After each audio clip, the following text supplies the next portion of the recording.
Hey there, hopefuls, and welcome back to season 2 of the Hopeful Simplicity podcast. We're going to continue with our 15-minute finds to build on those small space successes and talk more about some common organizing situations, questions, and topics. I can't wait to continue to simplify, sort, and sustain our organized and less stressed lives together. So let's jump in. Today's 15-minute find is taking us into the kitchen. Christmas, Thanksgiving, Easter, 4th of July, all of those things in the kitchen that come with a season or a holiday or a random use. Those are the things we're going to look to simplify out of the kitchen today. For me, this is not going to be a surprise, it was mugs. Mugs and drinkware. I remember I got a set when one of my grandmothers passed of a Disney 4-count set of Disney glassware that I had in the cupboard because that's where glasses go, right? There's a shelf in the cabinet for my glasses and I just put them there.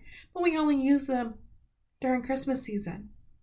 Why do I have them in there all day long? Why do I have them every day, all year? That was silly. So today I want you to focus on simplifying your everyday space, your prime real estate areas, simplifying them by removing seasonal pieces. Maybe you have holiday plates that dress the beautiful table you make at Thanksgiving, but you only use them at Thanksgiving. Go ahead and pull them out, and you can pack them up nice and tight and put them with your holiday decorations, wherever you may keep them. We keep ours in a garage tote thing. Guess what? Those holiday Disney glasswares, those got moved to the tote in the garage. It simplified my everyday space and kept seasonal items with seasonal items. So that's what I want you to look for today. Now set those timers and tune in as we talk about today's organizing topic. Today's topic is brought to you by the Organizing Style Quiz. Personal organizing styles can vary from person to person and space to space. Determining your style for success is the first step towards simplifying, sorting, and sustaining an organized life. Grab your complimentary quiz online today. I was sharing space with somebody and I can only tell you how strong my snarkly sassitude can be sometimes, but then we share spaces together and I was asked, Izzy, when is too much stuff too much stuff? And you can just see my face. I'm really glad we live in an electronic world and I can do no cameras. But my immediate response came out of my face is obviously probably now, because you're answering that question. If you ask me that question, you're probably in that space already. Yep, that's when my sass and my, as another friend would say, snarkly sassitude would come out. It's when you're asking a question, it's because you're already thinking it. You already think you're living in it. And it doesn't just have to be about organizing, but that's what our focus will be. So if you're asking a professional organizer like me, or even someone that is on the same journey, hey, how do you know if you have too much stuff? You probably have too much stuff. Because if you didn't already think it, if you weren't thinking it, you wouldn't be thinking it, right? If you weren't like, man, I just have too many notebooks on this shelf, or do I have too many notebooks on this shelf? If you have to ask yourself what can seemingly feel like an obvious question, you already know the answer. You might not want to accept it, admit it, give yourself permission to realize that you have the answer. You might need somebody with a sassitude like me to go, obviously, Now's when you have too much stuff. That's why I love, in our organizing group, we meet every third week of every month. And there are times I can't help what my face says. And so when someone's like, do I declutter? And how much do I just look at them? Because you are an intelligent person. You are a hopeful for a reason. And it's because most of the time you already know the answer. And I'm here to reassure you. I'm here to tell you, if you're asking me, when do you know that you have too much stuff? You already know it, friend. And I know that can be hard. I know I may have too many of something, but I just don't want to accept it yet. I just don't want to admit it. I don't want to be okay with it. But now you already know it, right? You already know it. I know it might sound crazy. Too much stuff can be just a feeling, even. If you walk into a space and a shelf feels stuffed, if a shelf feels heavy, and I don't mean like it came off the wall, so obviously it's overweighted. I mean, you look at it and there's not an inch available.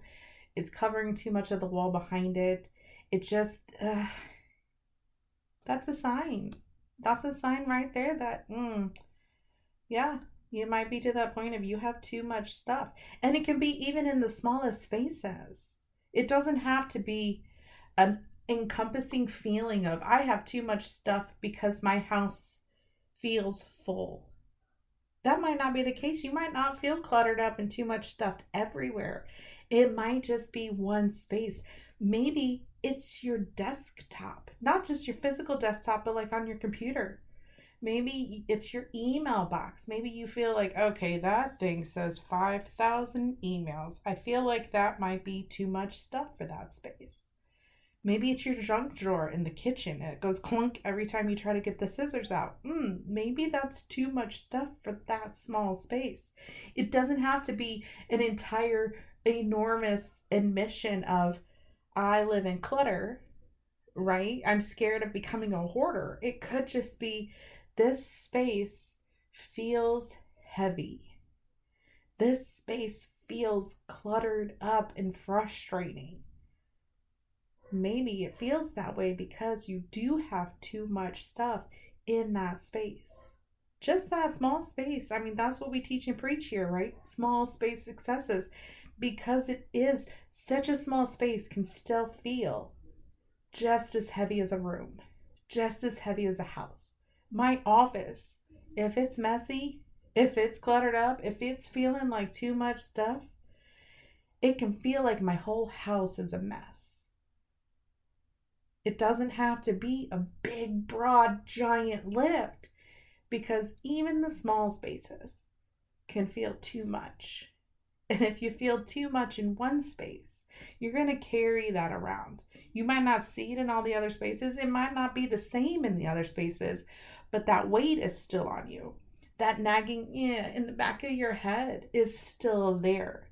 I know if I leave this space that's happy and hopeful and organized, that's great. But when I go to the kitchen and I know there's too much stuff, I'm still going to carry that to the living room with me. I'm still going to carry that throughout the spaces of my home, even if the stuff doesn't carry with me, even if the clutter doesn't feel the same in room, it's still weighing on you. It's still too much stuff in your mind. So it might not be relative from space to space, but if you've got it in one space, it could be impacting others.